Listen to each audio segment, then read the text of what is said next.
Relax, have a ciggy. You're listening to the Power Movement.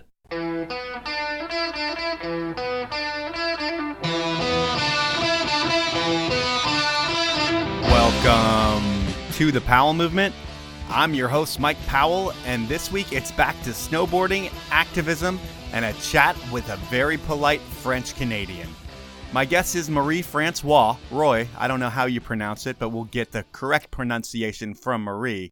And her story takes us from the backwoods to the backcountry, and a shy girl who grew up hunting rabbits, killing them, and eating them grows up into a badass woman who is focused on spreading awareness about the most important topic of the day. It's an interesting chat, as environmentalism is not my thing. I know it's a problem. I do a little on my end to minimize my footprint, but my guest has a massive footprint, and we discuss how the rest of us can minimize ours. So that's what really makes it interesting. We will get to that in just a minute. Before we do, I want to ask you to tell your friends about the podcast, follow me on Instagram, and email me with anything you want to share. My email is mike@thepowellmovement.com, and I will get back to you. Finally, I want to thank my sponsors. They are Evo, Rescue Water, Spy Optic, and the 10 Barrel Brewery. Please support them as they make the show happen. Now, let's talk with Marie. So we are in West Seattle. I had talked to Robin Van Gin a long time ago. Robin Van Gin. I can't even remember which way to pronounce it, so I say it both ways. I said, Robin, who do you want me to interview next in the snowboard world? And she said, Marie-Francoise. And am I pronouncing that correctly? Yeah, sure. How do you pronounce it in Canada? You'd say Marie-Francoise, but I don't care at all and don't expect anybody to say it. You can just call me Marie, or my friends just call me Mofo. Mofo is a pretty badass nickname. How did you get that nickname? I actually don't know exactly. It happened in Whistler. Probably the first few years I moved there, so that's about 15 years ago. And maybe it's because my initials are MF, so in one day one of my French-Canadian friends was like, "Hey, Mofo!" And it just stuck, and I don't know why it really did stick. It's a cool nickname to have. It's got to be a weird one when you're walking around and someone's like, "Hey, Mofo," and you have to answer that in public. It must be an awkward nickname to have. Yeah, it can be, especially when there's kids around. What's up, Mofo? Any other nicknames, or is it just Mofo? Some little ones like Murph Dog, Frankers, all very flattering names. All inside jokes, I guess? I don't know, just people like the sound of it, I guess. You're French-Canadian, and you're the first French-Canadian I've had on the show. Do you say tabernacle a lot? Oh, every day, all day, every day. What does that mean? Because to Americans, we don't hear that word that much. And then when you get around a bunch of French-Canadians and something happens, it's, "Oh, tabernacle." I don't actually say it that much at all. I'm just joking. It's just a swear word.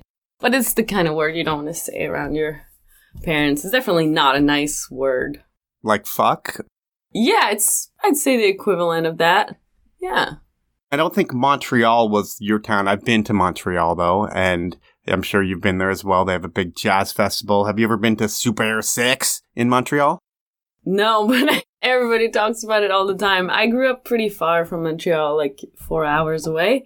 So I think I actually know Vancouver better than Montreal, sadly. But I grew up east of Quebec City, about an hour and a half. So I grew up in the country. Charlevoix? Charlevoix is the region. Charlevoix is a beautiful region, really touristic. In Quebec, it's the biggest mountains you'll find. And whale watching, and it's just beautiful, small towns. Bitter cold in the winter? Oh, yeah. East Coast cold, someone flicks your ear, you want to punch them? Yes, okay. Absolutely. Lots of sugar shacks. Growing up, it was traditional mom and dad for your first 9 years of life, and you had a couple older brothers, and it was just living off of the fat of the land in remote Quebec? Yeah. Did you get into skiing or snowboarding early, or was it something that happened a little later in life? It happened when I was about 11 years old. My parents separated when I was 9, and then my dad became a single dad, and he was like, "You know what? I'm going to get back into skiing. And if you help me around the house and help me clean and cut firewood every year for the season, for the winter, and if you help me cook and do the laundry and all the stuff, and if you get summer jobs to pay for your gear, I'll get you a season's pass every year for Christmas." So he's like, "I'm not going to drive you to hockey. I'm not going to drive you to swimming lessons. we're going to pick one, and it's going to be one that I can do too. So I'm not sitting in an arena watching you. And we're going to go to the hill every weekend. And he's like, how's that sound? And we're like, yeah, that changed our lives. So yeah, we grew up at Le Massif and rode all day, every weekend. Is your mom totally out of the picture in your life from 9 years on, or do you still see your mom, or how does that work? I mean, I still see her once in a while and we're in good terms. I mean, of course, it's sad. I think my mom dealt with depression. At the time, I didn't even know what it was. She just said, I'm going back to school, but then she didn't come back for 2 years straight. Whoa. She was like out. And this is pre-cell phone. You're not talking to your mom every day on the phone, I would think. No, she's gone. I haven't heard anything. And I never felt, I mean, of course, I was a kid and I missed her. And as sad as it is, I felt like there was less tension in a way, like in the family life, it was better. Because, you know, there was so much tension when she was going through it in the years before. I don't know how, but I wasn't angry. I was just like, it must be so hard to leave your kids like that. And I just knew that she needed to go. And I knew it was for her own health. And you knew this at 9 years old? Well, I don't know. Maybe I'm claiming this now, but it was harder on my older brother. He was 12 at the time. And he was a bit more emotional about it, but I don't know. For me, maybe I was just selfish and just focused on snowboarding. I was like, well, this is great. And my dad was such a hard worker and such a great dad. And he was up at 4:30 a.m. Like he owned a construction company, a small one. And he was up at 4:30 doing paperwork. And he was out for work at 7 and coming back home every night and just surviving. And it was pretty amazing, like, to be single dad with three kids. That's crazy. He brought us a lot of maturity, I think, at a young age. Like, you know, he was like, you guys do whatever you want. You can do drugs and all this stuff, but just so you know, I'm not picking you up. So whenever you want to experiment, just be responsible about it. Just either wait till you're 18 or don't expect me to clean up after your mess. So we were just like, yeah, fair enough. Like, we could see how hard he was working. And we didn't want to disrespect that. So, of course, we partied and stuff. But there was always a lot of respect. Were you guys partying when you were really young just because you didn't have your dad at home until 8 o'clock at night? No. Like I said, we lived like the middle of nowhere. So until my older brother got a car at 16, we couldn't really get out. You know, I think my friends who grew up in the little town where I had more access to all this stuff, like the partying every night and the drugs. I mean, you had access to it in school, but it's never something that I was into, really. I mean, of course, you try it, and I don't know, I maybe was drinking my first time when I was 15, but it was never like, we're just kids. Everybody parties a little bit, but it was nice that with snowboarding and with the way that our dad, like, expressed it, we just felt responsible about it. And we had plenty of fun and like self-esteem growth in that area that I never felt the need to smoke a cigarette to be cool or to smoke weed to be cool. I definitely was really shy as a kid in high school. It's not like I was the cool kid at all, but snowboarding was just enough to feel like you're doing something cool. And I think that's so important for kids to have that, whatever it is, you know. It sounds like you had to grow up fast. I mean, your dad said at 11, hey, I'm going to buy you a season's pass. You're going to work summers to be able to buy your gear. In this country, if you work at 11, I think it's illegal. I don't think they let you do that. But things are different in Canada, I guess. And I mean, what kind of jobs do you have at 11 or 12 years old? Well, my first job at 11, I think it was legal. I was making $4 an hour, 9 to 5. And that's Canadian. Summer job, that's Canadian. But I was 11. To me, that was sick. It was like $36 a day, guaranteed every day for the summer, unless it was raining. And the job was at, it's a museum that makes handmade paper, like back in the days. So it was only two of us, my friend and I, who's also 11. And our job was to go pick up these 2 species of plants that are invasive. And we would remove all the petals from the flowers all day. Like, so we would go on our bikes, pick up a whole bags of plants, and he would always get stung by bees. I wouldn't. It was so funny. And then we'd come back in the museum, take the petals off, and they would put that into the paper. But then they were having tours, and we would have to answer to all the tourists, like, what we're doing. And it was a pretty mellow job. And then after that, I did a lot of dishwashing in restaurant. like busser, and eventually started waiting tables. And I worked every summer a lot, but I'm so appreciative for it now because it's good to work in your life. You appreciate a lot more things. And like back then, like you make $2,000 a whole summer, you work doubles the whole summer for $2,000. But at 11 years old, $2,000 is a lot of money. Yeah, it is. And it was enough to buy my gear and like used gear and the new gear I needed. You know, it was sweet. It was helping my dad too. And it was great. Were you helping out with your money with the family as well? Or was it all going to you? It was not that bad. Just curious. And my brothers worked too. They started working construction really young. And it was just, you know, everybody was kind of to be responsible at a young age. When you start snowboarding at 11, or is it skiing first? Do you have any ski background at all? Yeah, I skied for one day. My brothers went straight to snowboarding. And my dad was like, oh, maybe you want to try skiing. He skied. He's like, maybe you should try skiing one day. It might be easier. And I was like, okay. And that day I just watched my brothers. I was like, I don't want to be skiing. I want to do what they're doing. Like, obviously so influenced by my older brothers. Like, definitely wouldn't be here without them. They were amazing. Did you guys skateboard as well growing up? And is that what made you want to get off of skis? That's a good point. So we grew up on the side of the road, the kind of road that the cars are going too fast to skateboard on. And then the driveway was gravel, so we couldn't skateboard much. And then at one point we asked my dad, we're like, can we please have a ramp? Can we please get a ramp so that we can skate? And he was like, all right. We had no idea what kind of ramps to do, but my brothers were like, let's get really good at this. So they thought that the bigger the ramp, the better they would get. So they convinced my dad and they built it all together to build this massive ramp. To me at the time, it looked like 10 feet, but maybe it was like just 8 feet. But it felt like 3 feet of vert. I never even dropped in. You never dropped in your own ramp? I did a lot of back and forth in the middle section.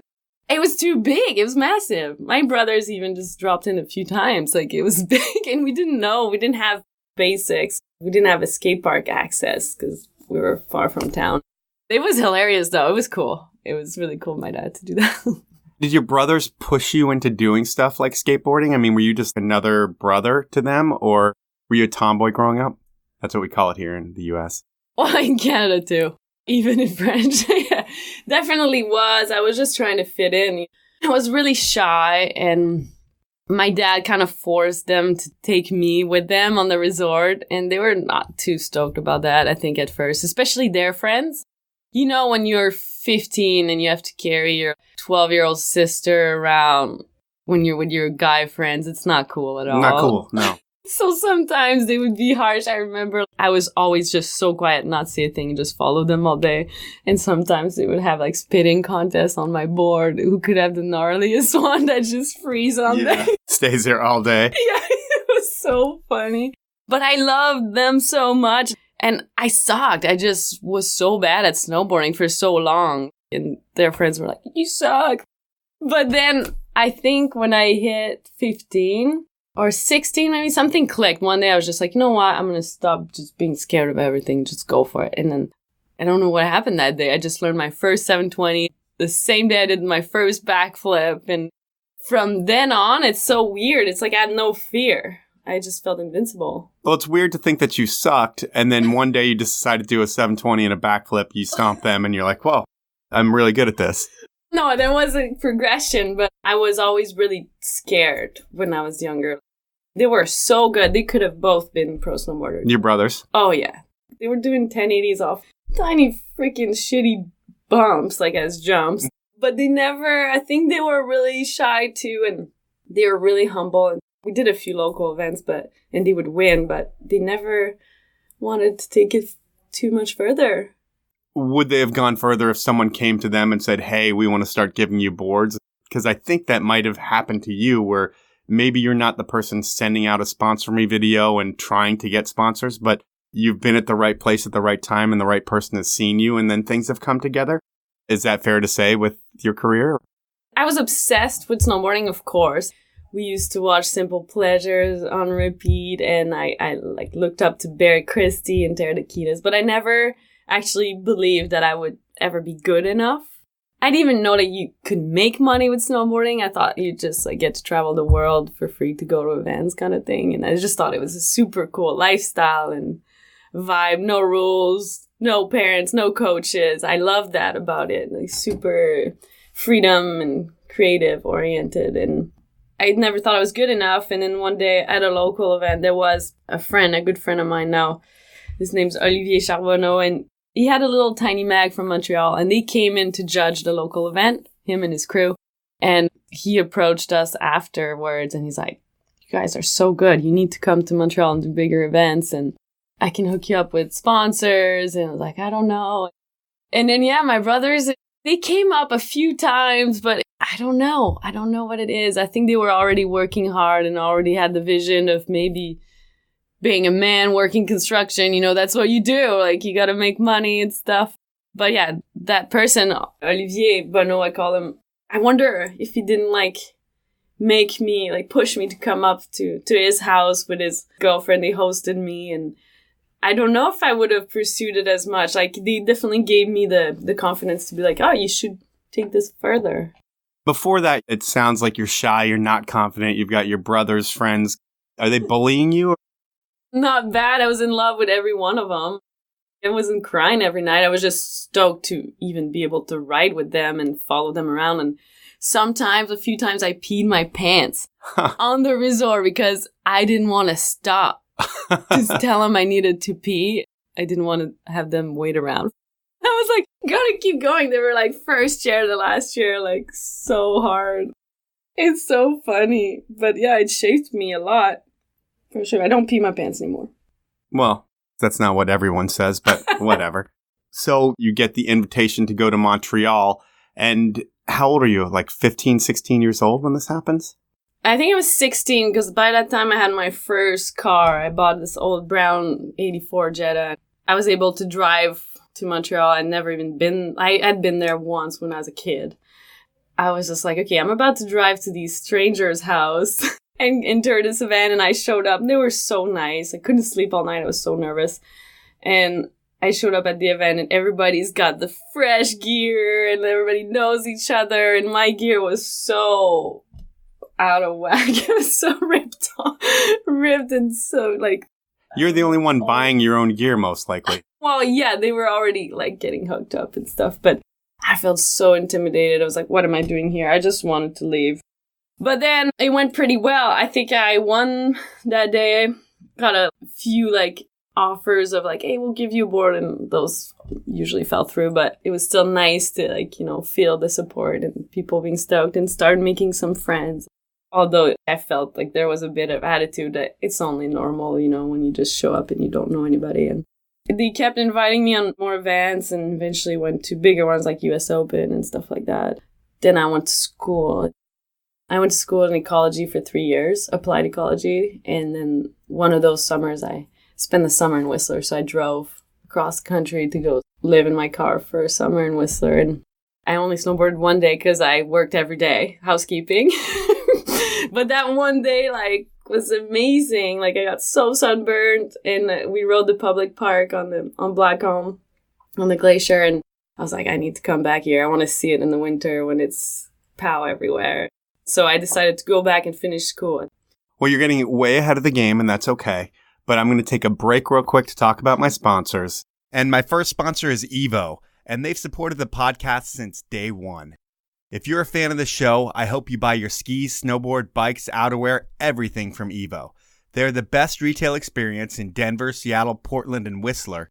And their website, evo.com, features the best prices, an amazing user experience, a no-hassle return policy, and free shipping on orders over $50.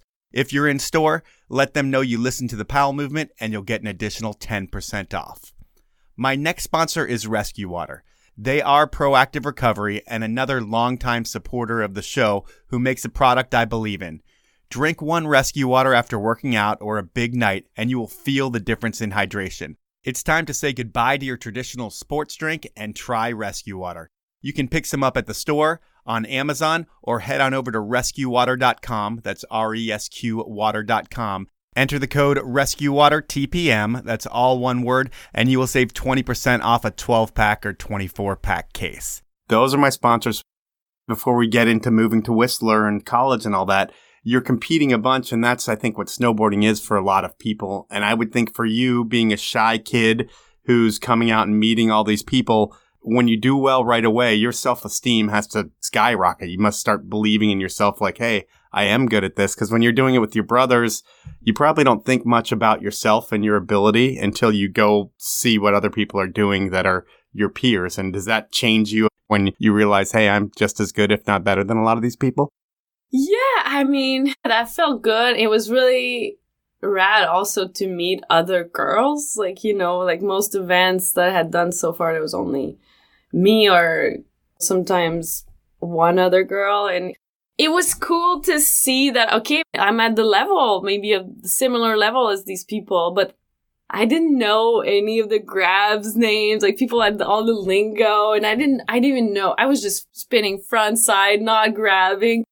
Nobody was like, oh, you have to do this way, and this way. We were just having fun. Like we didn't even have a park on the resort I grew up at. My first contest was when I first saw a metal rail, and I was like, whoa, this is cool. That's crazy. What do you do with this?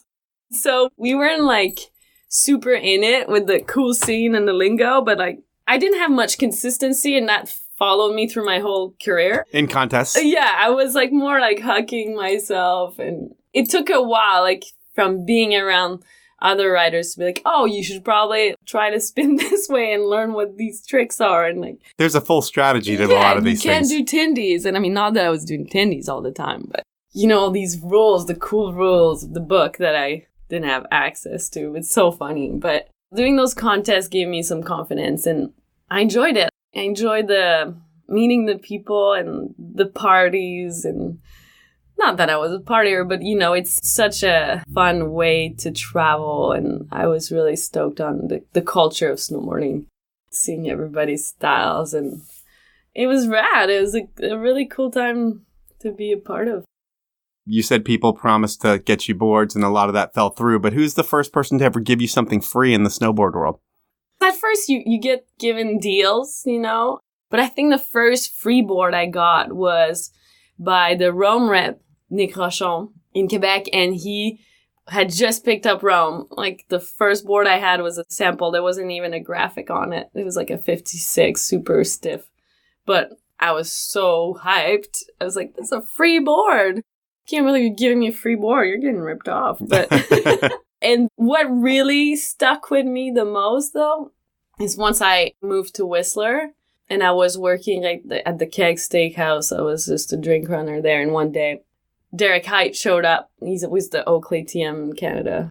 And I had met him once at the US Open. And he was like, I've been looking for you for a year. Like, nobody knows where you are. And he's like, I have a contract for you for Oakley if you want it. And I'm like, what? And then he's like, yeah. And he was like, $500 a year for 3 years. And I was so hyped. I couldn't believe they were going to pay me. They could have called it a bonus. Absolutely. But I was like, wow, as if I didn't realize that people made money. I remember my first super park at Lake Louise, and I found out that some people make 30 grand a year from snowboarding. I'm like, what?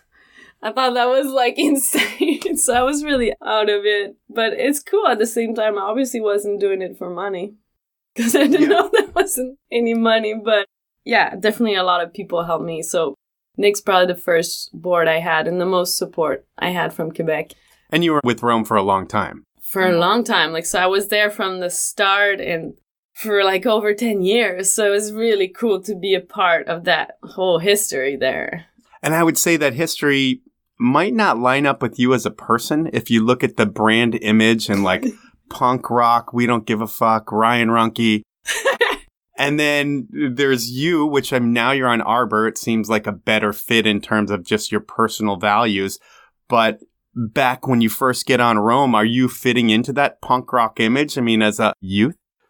Well, I think back then I was definitely a lot more different. I mean, I always had the environmental values or whatever with me, but I loved to party and I loved Rome's image. I loved that they had like, we don't give a fuck attitude, you know, and bring some really fresh energy to the snowboarding world. yeah, I know that if you look at me now, you'd be like, oh, you don't fit in there at all. But at the time, it was really fun to be a part of that. And Rome really helped me in making my career happen, I think, because before they filmed Any Means, they had to hire John Cavan, who is such a rad dude. Like, I mean, such a great friend. And I'm so thankful to him because we had like a writer's meeting at the beginning of the year in front of all the other guys there. He's like, you know what? Marie's going to have a full part in this film, and I want all you guys to help her out whenever she needs.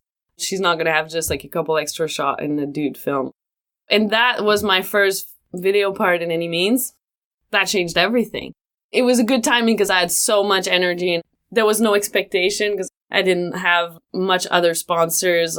And you're transitioning out of contests, it seems like, at that point, I would think. At the time, everybody did everything. And after that year, I think they realized, well, you should just focus on filming if that's what you want to do. And I was like, yes, thank you. I would really like to. How do you do in contests? I mean, for being a shy person, when it's your turn to drop in, are you nervous? Are you excited? Or you just want to get it behind you? How did you do it in the competitive world? I never did bad. I always did like, top 5 kind of thing, but I would never really podium. And I enjoyed contests. I was definitely nervous all the time, but I think I would have done better if it was the Big Air era, because I was more the type that wanted to try harder tricks and get a few tries and get something really sick than just the slopestyle format is a lot more consistency, right? You have to tone down the tricks. How are you at doing that? Could you make yourself tone it down, or you're just like, I'm going to throw something that's going to blow their minds and not land it, and then like, fuck. First of all, okay, I didn't want to just do straight airs and back threes all the way down. So I remember at the US Open one year, I made it into finals, but I knew I didn't have enough tricks to win. So I'm just going to have fun. These jumps are really good and big. So I would just straight air the first jump to get enough speed into the second. I was just trying to do 1080s because I'd never done them, but they were very ugly. But I'm not ashamed to say it. The contest was not my strength. Sometimes I could pull something together. Like even X Games, I would always kind of do top 5, but never podium, never had a medal. And I would do really well in practice, like be the first or second or qualies. And finals day, I can't put it together. Was it in your head, or was it just didn't work out? I don't know. Because I spend a lot of time with a lot of my friends who are good at contests, like Jamie and stuff like that. And I don't know if it was my attitude. Like I was always coming in and like, don't be greedy. Just have fun, and just enjoy it. And I see the mind of a true competitor. And it's not cocky in any ways, but like Jamie, when she was 15 years old, her first X Games, we were staying together. Jamie and I and Chanel Sladix. And then Jamie would just be like, you know what, girls, I just want to win. I'm going to win tomorrow. And we're like, okay. Not like we don't want to win either. But, she didn't say it cocky, but she was like, she's an amazing manifester of what she wants. I mean, I should have just practiced more in the park too. And it's obviously a skill, but I never had the go-getter, you got to win attitude.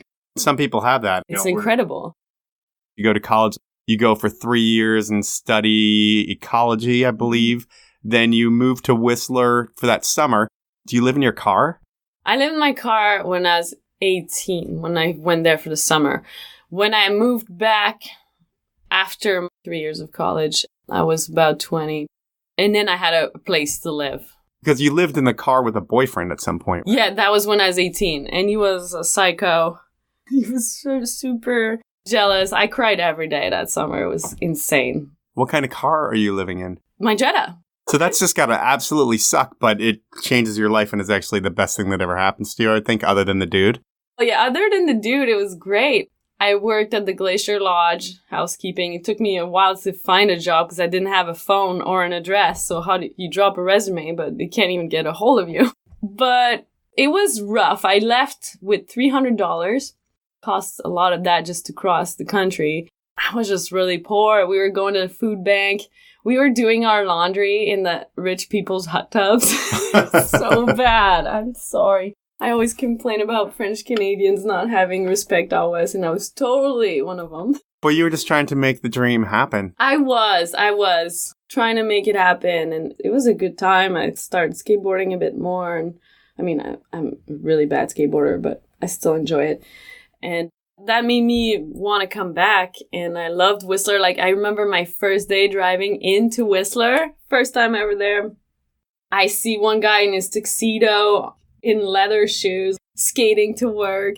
And then this chick has her snowboard, like, middle of the summer. On the other corner, this guy full of mud on his mountain bike outfit with a full face helmet. I was like, wow, this is my people. It's so cool. Because, like, where I grew up, like, there's a few of us into this stuff, but it's definitely different mentality. I mean, you stick out like a sore thumb maybe at home because you're the snowboarder in your town, and then you go to Whistler and you totally blend in with everybody and you're just another person. Yeah, exactly. So is there a stigma at all of being a housekeeper? I've never been a housekeeper, but I would think that there is. Maybe not in a town like Whistler, but is that a tough job to do? I actually enjoyed it most of the time. Like, so when I worked at the Glacier Lodge my first summer, it was rad. I had a really cool group of people, and you just clean hotel rooms all day and homes. And what's the grossest thing that you found in someone's hotel room? I don't know. Like, we always had to clean, like, all the rich kids' room that they would use for the camp for champions and the ski kids. And they would just destroy the place. I was like, oh, those rich kids. It wasn't bad. But then when I moved back, I was 20, I was working at the Keg at night and I was working at the Fairmont housekeeping during the day. And this is after you finished school? Yeah. And so you've already interned at an aquarium, and then you're like, fuck all that stuff I just did. I'm going to Whistler. Well, I loved everything I studied. My 3 years of school were some of the best years of my life, still to this day. I wanted to be an ecologist for work. I wanted to work in the field and be a part of making a difference, you know, and snowboarding wasn't planned at that time. When I did my internship, my goal was to spend 1 year in Whistler after that before I get a real job in my field. Okay. So that's why I went to Whistler and I was like, I'm just going to work housekeeping and in a restaurant to pay for my winter of shredding and work only at night in the winter. After that, I'll try to look for work, real work, what I studied. But it's in that year that I entered a few contests, and it's in that year that Derek came up to me with the Oakley contract.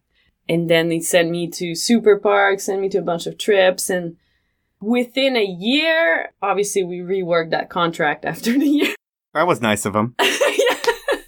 But within a year or two, I was fully making a living off snowboarding. I was like, okay, I need to experience this right now. I guess it's too good to not pursue it. And now it's been, 15 years. So you had the financial support from Oakley right when they found you at the Keg. How long until other paying sponsors come on board? Because you're with Rome for a while, and I'm sure it's just free boards. I mean, they're starting up in the beginning, and they just, hey, we've got this rad girl that we're sending boards to. Eventually, it gets to the point where money has to come into the conversation. And are you the one that brings that up, or they say it's finally time to give you a contract? Like I said, I didn't really know that you could make decent money with snowboarding. But you're already making $500 a year. Yeah. It's so crazy now to think about it. Yeah, so Oakley was the first year, the only ones, I think, who paid me. And then Derek connected me with Red Bull. And then after that first year, I had enough success that Rome started paying me more. Like, they gave me more travel and they started giving me a retainer and incentives. So with everything together, it was not very much, but everything together wasn't more than I ever made just from housekeeping or bussing tables. So I was like, well, at least it's enough for me to travel and enter these events and keep snowboarding. And you're able to stop working completely? Yeah, after a year being in Whistler. And so that's when you realize this is happening and I can do this. Yeah. It was unbelievable. Contests we've talked about that they were never your forte, but they were your way into snowboarding. I feel like it's what everybody did. But like everyone who either realizes they're not go for the jugular competitor who wants to win all the time, or just someone who's sick of the contest scene, they graduate to filming because that's the next phase in snowboarding. And that's something that you can do for 15, 20 years and you can travel the world and really enjoy yourself, although it's a totally different process and you have to get comfortable with hurry up and waiting because that's a big part of that. How does your first movie part come into play? Was the first one you did with Rome, or I think there was one with Mischief too? Yeah. I guess my first full movie part was with Rome, but before that, I went on a couple little trips with Mischief and those girls before. I think I only had a few bails in the credit section. Well, did it start at first with you trying too big of stuff and having to figure out how to land it in powder? Because I think a lot of people I talk to, the first few film trips, it's like, yeah, I had to figure out how to land this stuff first because I could do the tricks, but then I'm doing it in 2 feet of snow and I've got to figure out how to ride out of it. Yeah, I mean, I had so much to learn, to be honest. Like, powder wasn't even a big part of the filming. It was mainly rails and yeah, I had a few shots that made into Mischief, and it was mainly from one trip I did with the bandwagon boys across Canada. We drove across for Snowboarder Mag, and I got a few decent shots that they put in the movie, I think. And then from that, I got a few good photos too in Snowboarder, and I guess, yeah, after that, I was able to film more. And it's not until I filmed Any Means that my other sponsors, you know, when I first signed on Red Bull, they wanted me to start doing pipe so I could go to the Olympics. Okay. It was definitely not where I wanted to be, but they were definitely hoping for me to be on the mainstream more. And I was like, well, it's not really what I want to do. But they were also super supportive. They're like, whatever you want to do, if you want to do world record, they organized a full shoot for me to do the first 1080 at Mount Hood. And I couldn't do it. Like, couldn't even do a 7 to jump. We had 4 days of bad weather and only one day to actually test the jump and get it done. I couldn't do it. But like the fact that they organized all this. They probably brought 20 people down there. Oh yeah, it was so cool. But yeah, they were really definitely supportive. But I guess it's only after I've proved myself with the video part of Any Means that Oakley was like, okay, you don't have to focus on contest as much. But back then you had to do the contest.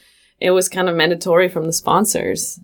It seemed like if you did well, eventually you could be like, I'm not doing this anymore because I've already done well here and I'm going to go film in the backcountry. Mm-hmm. But I think there's been a total mind shift in that thought process now where you can actually not have to compete ever if you have the style and you put some stuff together that people want to see. Now I'm going to take another break to talk about sponsors, and my next sponsor is Spy Optic.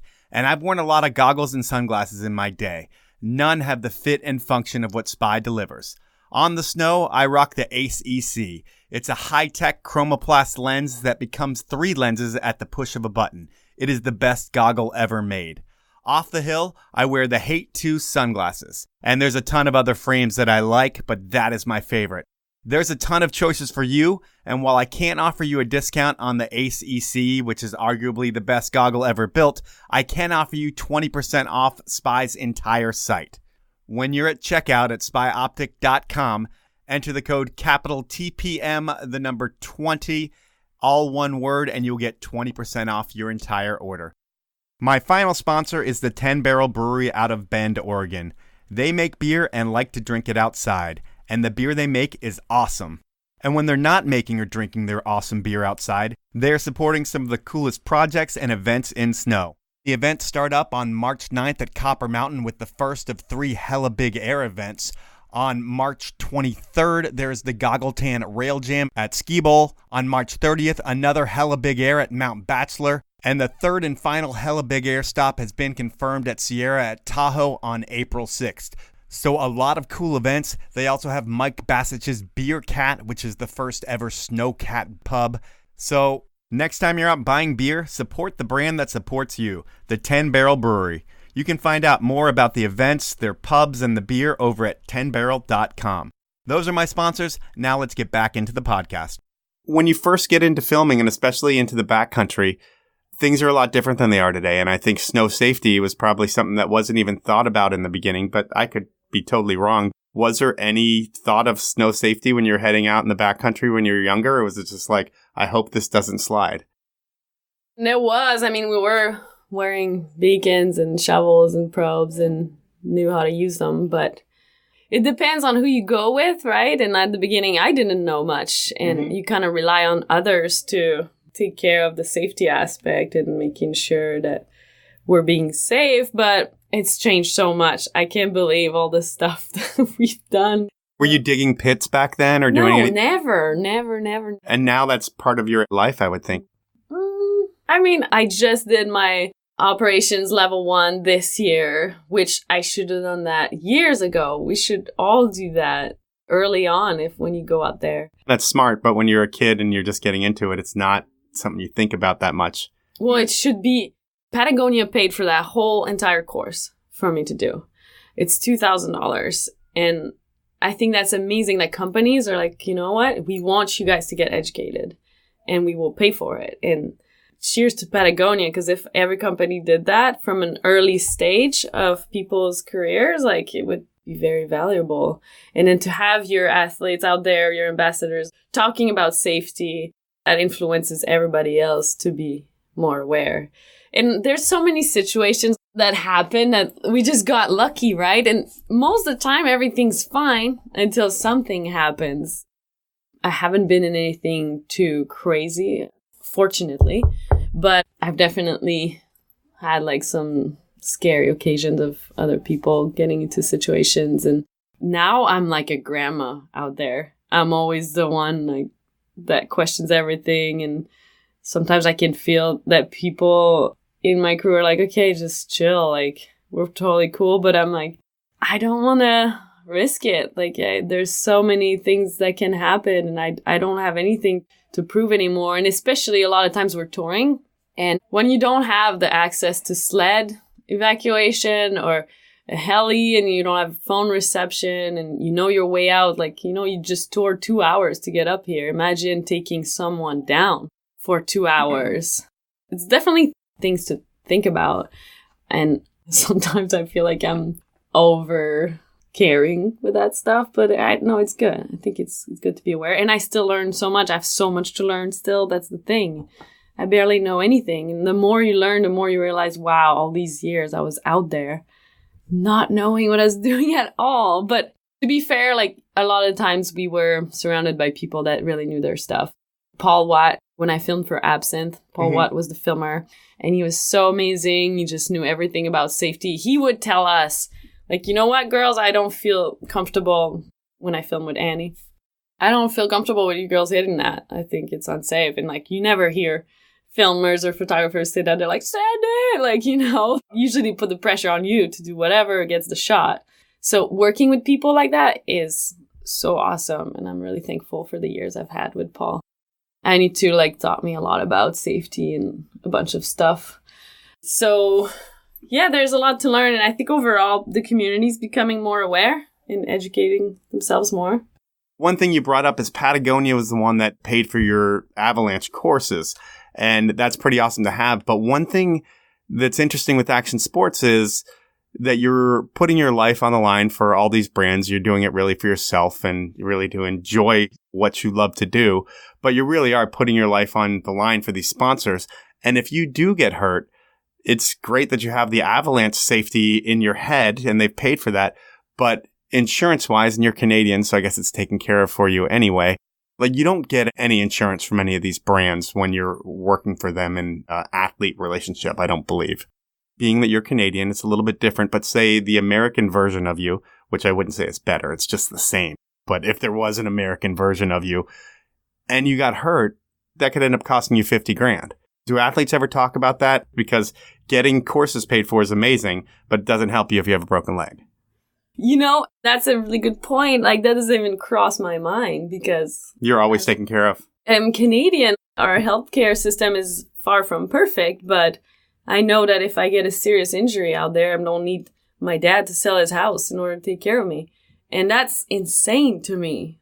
I don't know what people don't get about that. Some people, like Americans, are like, oh, your system sounds like crazy long waits. But I'm like, I'd rather wait even like 6 months for an MRI, or I can pay for it. Yeah, it's $800, but that's not that bad. But honestly, I often forget about this, but I don't get how many American snowboarders send themselves off like that, knowing the consequences. It's not cool at all. Some people are out there with not the best policies, and it's a scary thing for them, but they want to make it in the snowboard world, and if you're American, that's what you have to do. Oh, man. I'm so lucky.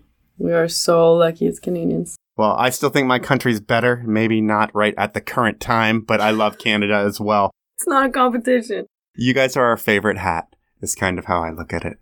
Oh, that's just so because you nice. sit on top of us. And, That's nice. yeah, and it's just comfortable. We love you guys. You guys are very nice. We are not as nice, unfortunately, and there's a lot of reasons for that. But as far as exposure goes for you, your career, the Absinthe movies really, I mean, you've been put on the map already, but that just cements you as one of the top riders, guy or girl in the world, just being in their movies at that time. Neverland in 2009, 2010 was nowhere. Did it feel like you were entering a boy's world? No, because I feel like I was entering the girls' world almost because I'd been filming with mainly just guys with Rome for a couple of years. And then it's Annie who brought me on to Absinthe. And she's the one who asked to have me join the crew. And I'm so thankful for that still to this day.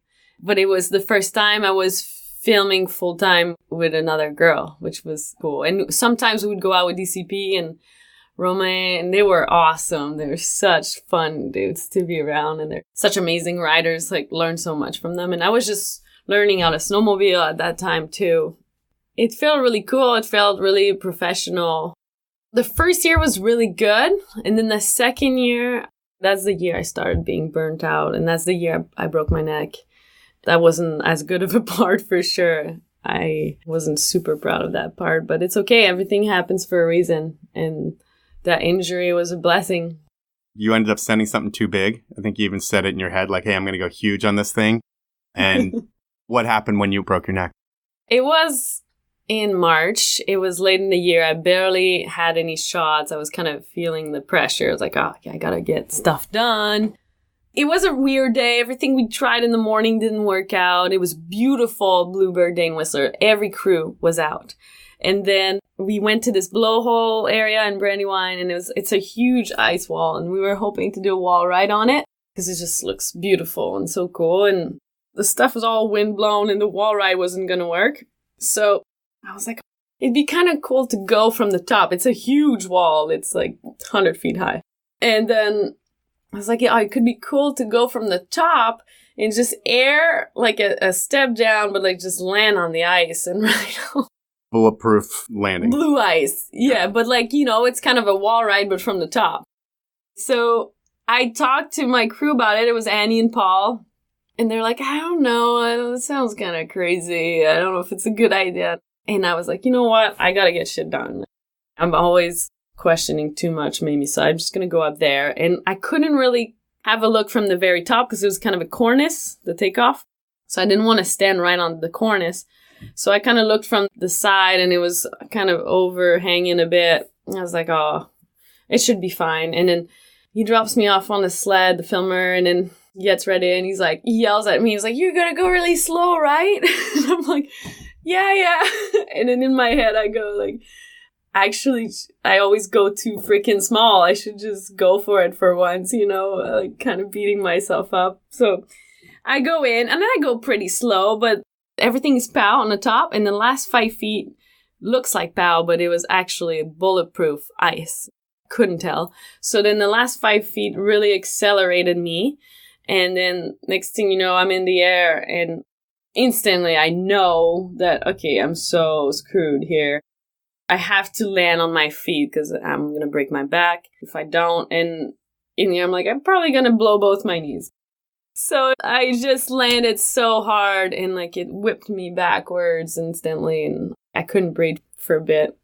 I had some tingling, but like the first thing I did was like felt my arms and my legs, and I couldn't move them. And I was like laying there. I was like, okay, thank God I can move them. And then I was like, okay, I just catching my breath. Everybody came to me, and they're like, are you okay? And I was like, yeah. We should probably just slide out. Let me try to sit up. And when I tried to sit up, instantly, like I couldn't even lift my head from the ground. I just felt the sharpest pain in my neck, and I was like, oh no, I can't move. And then they called the heli, and it took 2.5 hours of laying there for the heli to show up because it was such a busy day that day that the filmer Hayden broke. Is it his arm or like his tibia? He broke his arm. It was a compound fracture, and they went to him, and he was suffering, like in pain. And they went to him, and like they're like, "Are you the neck injury?" He's like, "No." He's like, "Oh, sorry, dude, we gotta go." So they left him. And then I think JP Walker got caught in an avalanche that day too. It was a bad day. Are you in excruciating pain, or you just are immobile, not knowing if you're ever going to walk? Well, I could feel my legs, so I was like, okay, for now I'm good. But if I didn't move, I was relatively okay. But when they came in and put me in the stretcher, they had to put the neck collar on me. Mm-hmm. And that felt so brutal. It felt like they were removing my head from my body. And I was crying, like begging them to stop. And they were like, so sorry, we have to. And it felt, I was like, okay, I may not be paralyzed now, but after this, I might be. So they get you out of there. You break your C2, I think, and don't need surgery, which is amazing. Mm-hmm. And you're back surfing in a few months. Yeah. So at first, they were like, so you break your C2. I didn't know anything at the time, but it's called the hangman's fracture. This is the break that happens when people hang themselves. Oh, okay. It's like really tragic because most of the time people stop breathing just from the fracture. Oh, wow. So I didn't realize, but all the nurses and the doctors were like, you're so lucky. You have no idea. And the fact that it was stable was great because it was fractured, but it wasn't moving. So then they're like, you just need a neck brace for 8 weeks and you should be okay. Like I didn't need the halo. And I was so lucky, a bit more impact could have been totally different. Like, what are the chances, just strong enough to break, but not strong enough to like fully take it apart. Like, so lucky. Angels for sure. They said a full year recovery, but like 4 months after, like maybe 5 months after I was surfing mellow, but I was really lucky. Yeah, as gnarly as it sounded, because it was stable, it was a pretty easy recovery. I just had to be in that neck brace for a while. And then when you finally get back to snow, does it take you a little while to get your balls back, per se? For sure. That year after I was filming with Rome again, we filmed the Shred Remains. And I remember hitting my first rail again in December after that injury. It hadn't been a year yet. It wasn't even a year since the injury. And I was definitely freaked out. Like I was just trying to do 50-50 and it took me a while. There was a drop on the side. And I remember at the time one of the other riders made a comment that couldn't believe that I was getting paid to snowboard. Really? Well, not to me. Someone else, and the other person told me, and I was like, damn, that was harsh. And I was so weak. I was so sore. Like every time I would fall, like my neck muscles were still so weak. Some people thought I would quit snowboarding after that. For being a person that loves the outdoors and an able-bodied person your whole life, to have something where it's very close to not walking again, I think it's something that you would think about a lot. For sure. It made me realize more to not let the pressure get to you, and you got to make your own calls, and, But that was your call. They were telling you to go slow. I know, that was my call, but the call was from expectations and pressure, and it was my choice to act upon those expectations. I was a yes person. I was trying to say yes to every sponsor and everything they needed me to do. Well, not all the time, but I think I was just exhausted and tired, and I was adrenalined out too. Like I didn't feel like throwing off myself off every day and do something scary every day. But when it's the filming season, that's what it is. Mm-hmm. I was like, you know what? Maybe that's not something I'm made to do every day. But then you're like, but I'm so lucky to get paid to do this, so I have to do this. So it's complicated. I can see that you have to do it. I mean, if you want to be a pro snowboarder and travel the world, risk is part of your life. Yeah. And you have to capture that risk on maybe not a daily basis, but a lot of times throughout a season to be able to get a part. And if you don't do it, then you go get a desk job or go do something else. Exactly. Yeah. So that was what I was dealing with. But after the neck injury, because I feel like everybody thought I would be done, all the expectations went away. That was the blessing right there. I was just like, all of a sudden making my own calls a bit more. And that's when I decided to make the little things. That's when I started building my home out of dirt, basically. And yeah, I was kind of like more doing what I wanted to do. And I was like, if the sponsors are not happy, then that's fine. Something else will come in my life. That's fine. And the little things is the documentary you made. It talks about POW. It talks a lot about you building your house.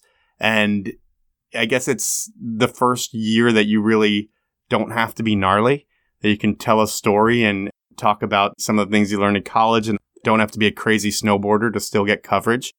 How do sponsors and people react to that? Because it's not one of those things that you're going to go watch that movie and say, hey, I want to buy that girl's board, although maybe people do, but it's a different aspect of your life that you're sharing, I think, for the first time really to the public. Yeah, The Little Things was interesting because at first, it's a different style of movie. And when I first threw the idea to my sponsors, they were like, yeah, we don't know what's going on here. This is different. And usually you ask them for money to be a part of Absinthe or a video project that's already established. And now I'm coming at them, asking them money to support an environmental kind of film. And they're like, and I just broke my neck. And like, we don't know how much fruition is going to come out of that. I could feel it, and I didn't have much support. That's why we did the Kickstarter and tried to make it happen anyways. And I knew that my writing needed to be really good in order for the message to be solid, for people to actually pay attention to the film. And actually, that year is some of my favorite part ever. Maybe Any Means is better as far as, I don't know, like more well-rounded writing, but I was so proud of my part in Any Means. And I mean, I won Writer of the Year, Video Part of the Year from it. And that was like 8 years after I won the first time. So that was huge. And after the neck injury too. And afterwards, I think the sponsors were stoked. But at the same time, I think it was a bit awkward because they're like, oh, we didn't see that coming. And they didn't really support it. Like, I mean, Oakley supported it pretty good, but some other sponsors were like semi-involved. And it was an Olympic year too when I won Writer of the Year. So I didn't expect to even really be up there. It was just right after the Olympics. And so that motivation for me to write and get good writing came from the message. It wasn't expectations from sponsors or from me to be gnarly. It's just because I wanted people to listen to the message. And that was the best motivation I've ever had. Because all of a sudden it was not about my ego or trying to be gnarly or make sponsors happy. It was about something bigger than myself. You mentioned winning some awards, and I think it was Rookie of the Year way back in the day, 8 years before you got Writer of the Year, Video Part of the Year. But maybe if you look at your career 20 years from now, the biggest award that you've won based on your life and who you are, there was an environmental award, the POW Climate Activist Award that you won.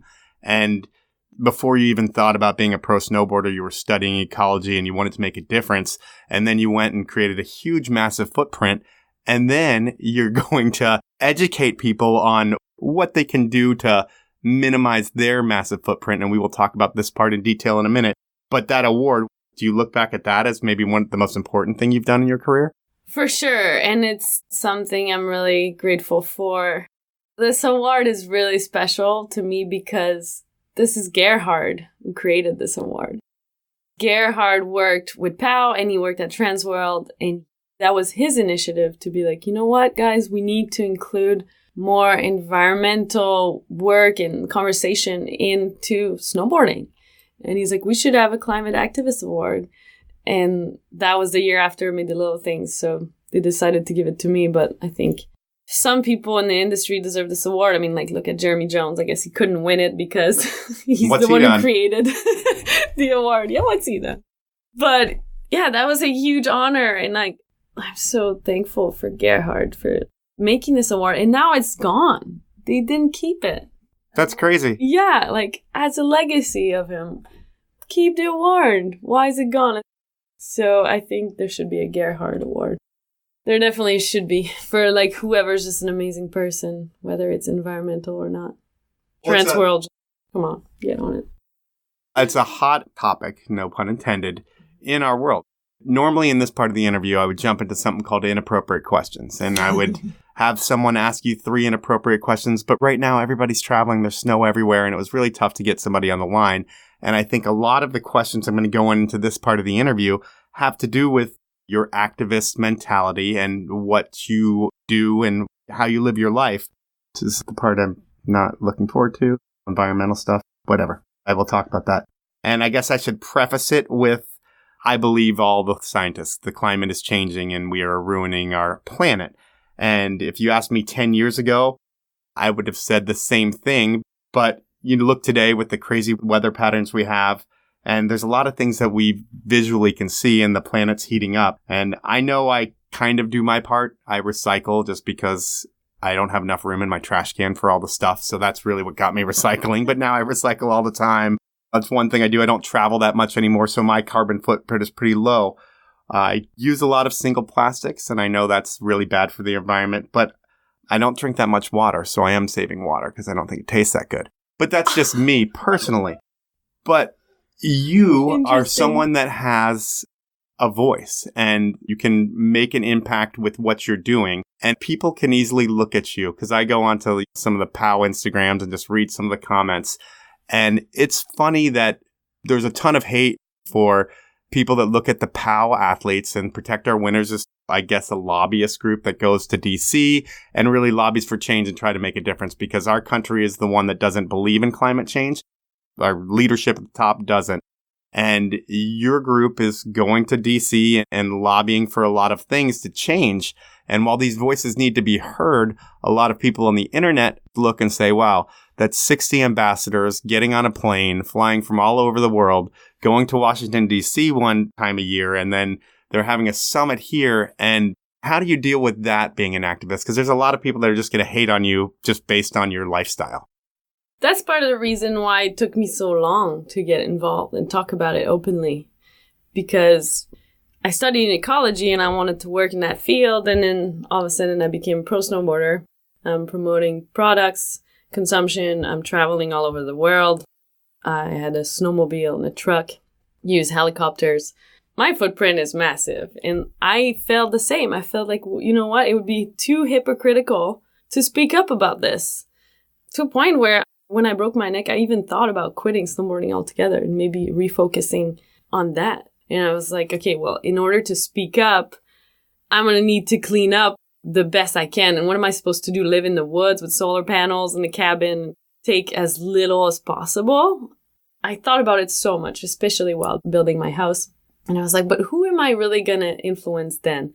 What impact am I truly going to create by me sacrificing everything I love or trying to reduce my impact to like the closest to zero, which is still not going to be zero because solar panels still need oil. I'm still going to need some transportation once in a while. You know, I'm never going to be perfect. Nobody will ever be perfect unless you were born in an indigenous community that is living off the grid and they're perfect, but that's really rare now. So I was like, okay, we're all a bunch of hypocrites, but the issue is still there, right? Like, so if everybody just remains in silence just because they feel guilty and just because a bunch of people criticize them as soon as you speak up, we're not resolving anything. And this is like probably the world's biggest issue right now, like the most complicated and the one that affects every single person on the planet and all living species. So it's a complex issue. And in order to resolve it, it's not going to take just a couple of hippies standing up protesting. And we can't leave it all to the environmentalist people to resolve it. The hippies lost. Well, the hippies, see, like I said, like they don't influence that many people. People are just really harsh. And I mean, I'm kind of a hippie myself. And some people don't relate to that attitude. You can't ask everybody to give up everything. It's just not a realistic solution. So when people attack the athletes on Instagram and on the social media, whatever it is, for their hypocrite-like attitude, I challenge them to say, okay, what do you suggest? Like, how are we supposed to address this? I can remain in silence and keep taking from the mountains, keep my footprint up. I mean, people give me so much hate for having a sled and a snowmobile while I film the little things. I gave up my sled and snowmobile. Nobody noticed. No one gave a shit. Yeah, they're only going to say something when it supports their opinion. Exactly. And it's like the snowmobiles and the truck is not the actual issue. The issue is what it runs off, right? And, you know, how are we going to change that if we can't have even a conversation? So the reason we speak up is so that it all changes, so that we're not basing our whole society on fossil fuels and that everything's more efficient in a way that we can enjoy the things that we love We can enjoy being outdoors, but just do it more wisely and protect it at the same time and create an economy that's sustainable for all next generations. You know, I get really worked up about this, all the hate. And I'm on the board of directors for Protect Our Winters Canada. What's the difference between Protect Our Winters Canada and the Protect Our Winters in the U.S.? Do you guys believe in climate change more than we do in the U.S. because we're from the U.S.? No way. Okay, just asking. It's the same values, same foundation. It's just that now we can adapt it to our own political system, our own issues, more local. And the donations can be made within Canada so people can get tax credits in Canada. Stuff like that. It makes a lot more sense. We can go into schools and have content about Canadian statistics instead of the US statistics, so people can relate better. Okay. Yeah, we're just getting started over there. And we had our first ambassadors, like Athlete Summit in Vancouver. We had a full launch this fall, like we did Vancouver, Calgary, Toronto, Montreal, at all the MEC stores. And when we brought in all the ambassadors to tell them about this, they want it so bad. They love nature. They make their whole living off of it, but they are so scared to speak about it because they get so much hate from it. And I get it. It's like people are so harsh and it sucks because we're not even able to speak up about protecting something we love just because what we do requires quite a big footprint. That's the reality of it. And I even met a runner from Patagonia, Claire Gallagher, and she's like, wow, I can't believe the amount of hate you guys get. It's like, I'm a runner. Nobody gives me shit for nothing. I mean, she still travels, but that's not as up in your face. Yeah. This is beyond the issue itself, you know, and people need to realize that you're not evolving. You're not creating solutions by just talking shit on people who are actually trying to just have the conversation. If one day we talk about it enough, the helis will be electric. Actually, it would be better. I already know people that say they're already working on electric helicopters. And one day our cars will be. And there's already a snowmobile that's electric. It's not there yet to bring us in the deep pow that we have in BC. But for access, it's already good enough. Those solutions, though, won't happen until enough people demand it. It's a movement, right? You're not going to convince everybody to stop driving tomorrow. That's impossible. You're not going to convince everybody to give up skiing. Like, that's ridiculous. But we need to talk about solutions.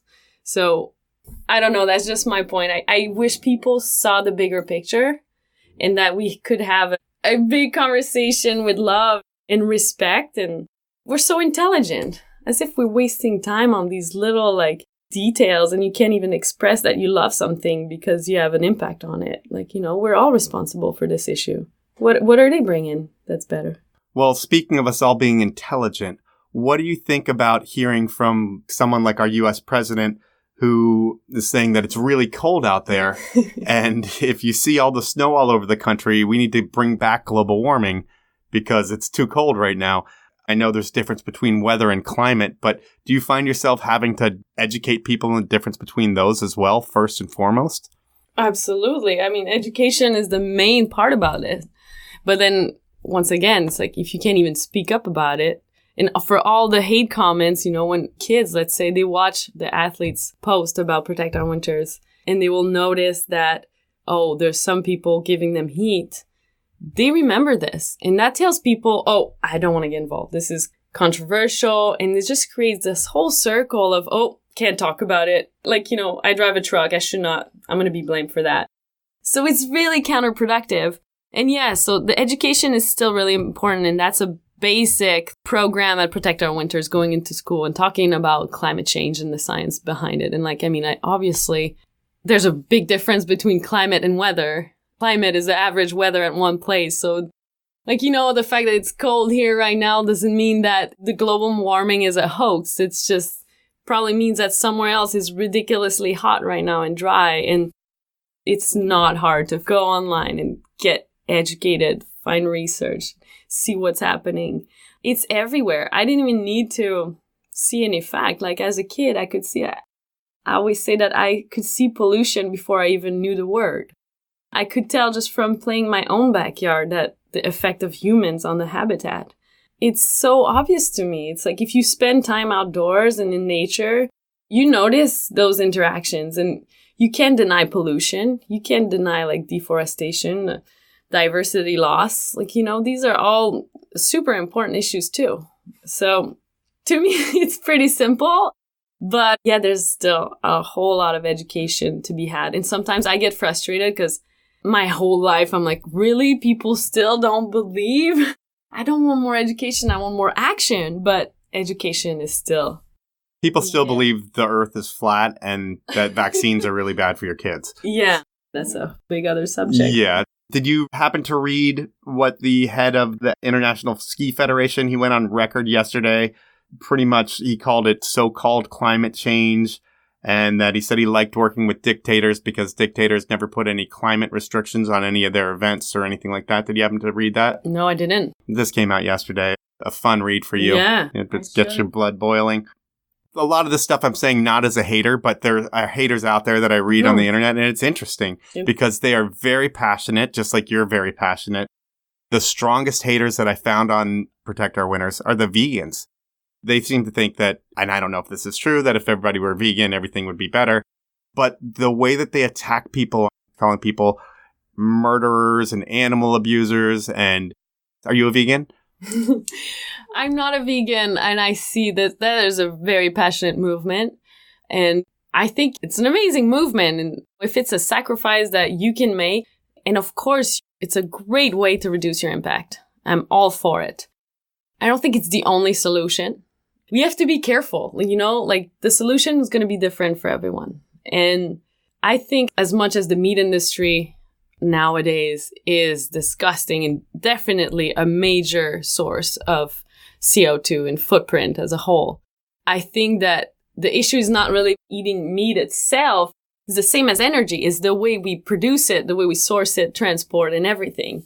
So if you have access to quality wild meat, I don't think there's necessarily anything bad with that. Or if you can raise it in your own backyard. I have chickens in my yard, and they just roam around the property, and I eat the eggs.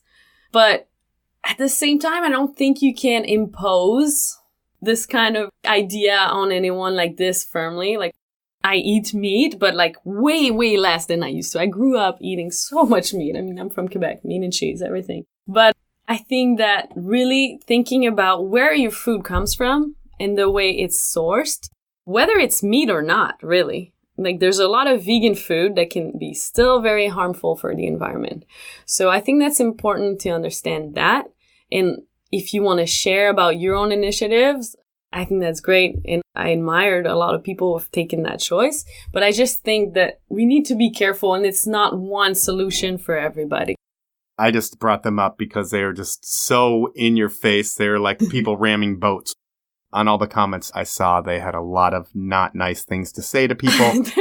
At least they're aware, It's a major step in making a difference and towards solution, and at least avoiding something that's really harmful. Like, the meat industry is really destructive to the environment.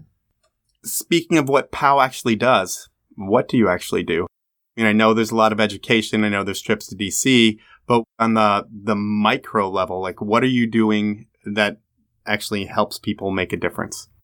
So the foundation of POW is with three main things. First of all, with the educational program, Hot Planet Cool Athletes. That's the program that brings athletes into schools. Okay. In Canada, we're just getting started. So our goal is to have 10,000 students this year. Basically, anyone can go online and be like, I want to have POW into my school, and then apply, and then we'll do the best we can to send athletes there. We have a bunch of slides that talks a little bit about the science, shows a little bit of action footage of the mountains, and then gets the kids hyped and give them power to like take action or at least know a bit more about climate change. Secondly, POW works a lot with the brands. So it funds the program, but also they're trying to get more brands on board and resorts to take initiatives to clean up their acts too. Is that packaging and using materials and coatings that are bad for the environment? Well, yeah, if you get a brand to donate to POW as a sponsors, a lot of them have started thinking like, well, we could do a lot better in-house, with our own stuff. So it's been really cool to see what some of the initiatives that the brands have been taking. Like Patagonia is an amazing example. They were doing it way before everybody else, but like Cliff Bar, even the North Face has been buying carbon offsets for all their athletes since 97, I think. Whoa. 2007. I'm sorry. Well, still, that's over 10 years. So it's interesting to see that they're all trying to get involved in that direction. And like the more brands we can get on, even if it's not funding, even if we can just get them on to take action.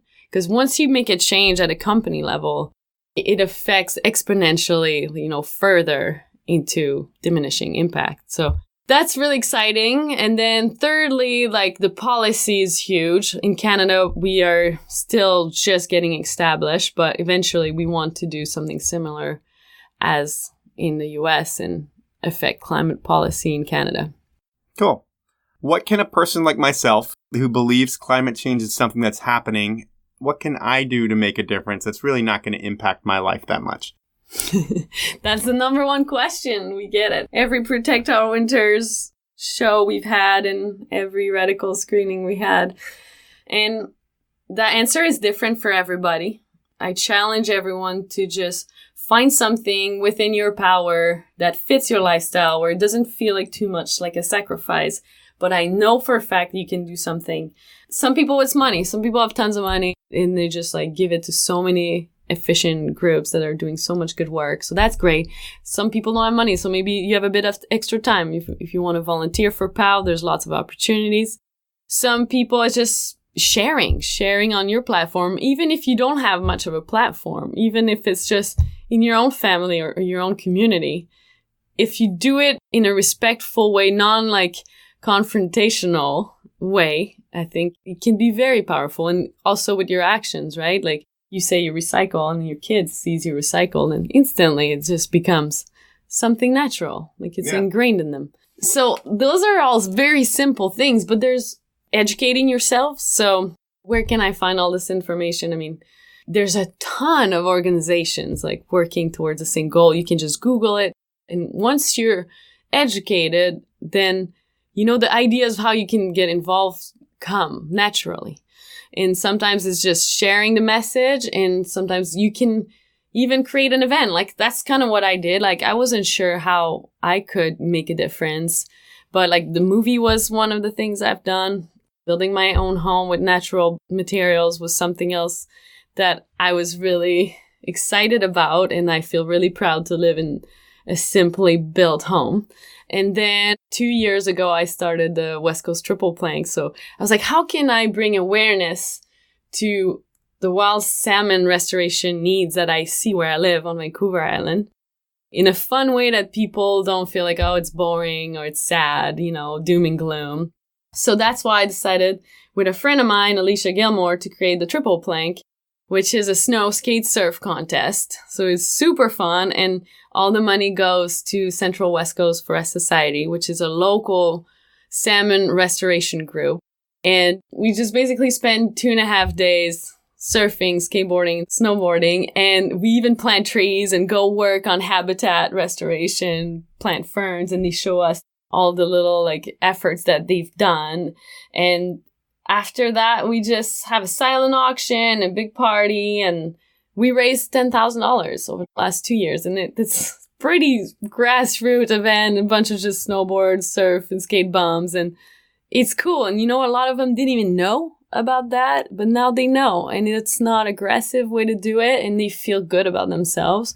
And anyone can make an event. It doesn't have to be an event. You can just have an arts night. You have to be creative and use your own skills and find ways that you can get involved. But I influence people. I think we've hit a time where doing efforts in your own life is great. But if you can somehow find a way to share it, that goes a long way. Because so many of my friends are so aware and they do so much in their own lives. But you live in a bubble, though. Yeah, I live in a bubble and it doesn't go beyond their doors. Yep. You know what I mean? And right now, I think that's what we need. We need to be a bit more efficient at spreading the actions and the influence. What people are doing in Whistler, they might not be doing in Surrey. Absolutely. And I mean, it's not to be judgmental, but there's a lot of places like that. So the education is still really huge. And as much as I hate to admit it, but there's a lot of work to do. And that's why POW goes a lot in the high schools, because they're going to be voting soon. And most of them are pretty connected with the cause already. They're connected with the outdoors and they see the value in it. It's their future. Time is going to help it as well, although there might not be that much time because things are changing. In the next 20 years, we're going to see a lot of people that don't believe in climate change die. And when they die, that's just a fact of age. The votes are going to shift. I mean, the youth of this world, like my kid, regardless of what I do at home, he knows that the planet is in trouble, and they learn that at school. And I'm sure most kids in this country hear about that at school and believe it because it affects them. The people that are 60, 70 years old right now, they don't care because they're gone in 20 years. Mm-hmm. If they died off faster, votes would change faster, but we don't want anybody to die off faster, except for some people. It's a bit harsh. But I think there needs to be a shift. You know, our society has been so much about economy, profit first, you know, where I think it's important to realize there's not going to be an economy or profits if we keep screwing up the earth. We need to put the environment as a priority for the decision making into our business models and stuff. Well, right now it's number 4. Maybe number 10 even. I will say you are doing your part, and regardless of all the hate that you experience, you have to keep powering through it. I will never experience hate because I don't do enough, and I probably won't be sharing a ton of stuff, although I'm putting this on the podcast. That's great. I'm just telling it how it is. I really only do something that affects me, but I'm a very selfish person. You are not, and it has been great to have you on the podcast, and I thank you for your time. Oh, thank you. This is great to be here. Thank you. So that was time with Marie, and while she has a great story and she's doing what she can to make people more aware of what they can do to make a difference, I'm not sure I would have taken her path. It's like, why put yourself out there knowing you're going to receive a ton of hate from strangers just for how you're living your life? It would be so much easier for Marie to just be a snowboarder, but she made things more difficult on herself and more rewarding the day she began to define herself as an activist. While I'm not an activist, we need a lot more people like Marie to make some real change. I'll continue doing my part by recycling. That is, if the trash man ever comes back to our house. The snowpocalypse has hit Seattle, and the major effect it's having on a lot of us is an overload of garbage. As always, I want to thank you for listening to the show, ask you to review me on whatever platform you listen to me on, and thank Evo, Rescue Water, Spy Optic, and the 10 Barrel Brewery for supporting the podcast. Have a great week, everyone.